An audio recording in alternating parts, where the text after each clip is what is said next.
Hello everyone, welcome back to our channel and today we are back again with a new video. So in this video, I will show you how can you easily fix the issue with some websites not working on your web browser. So without any delay, let's get into it. For that, firstly open the web browser. Here I'm using Google Chrome. Once you do, in the web browser in the new tab, you will see the option of three dots at the top right corner. Simply click on it.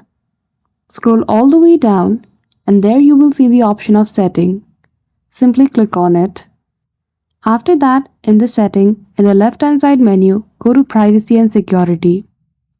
Then after scroll below and go to deleting browsing data. Click on time range and choose any one according to your convenience. After that, click on delete data. Once you delete all the datas, you will be able to fix the issue. So that's it. I hope you found this video helpful. If you did, don't forget to give it a thumbs up and subscribe to our channel for such tutorial. Thank you for watching till the end.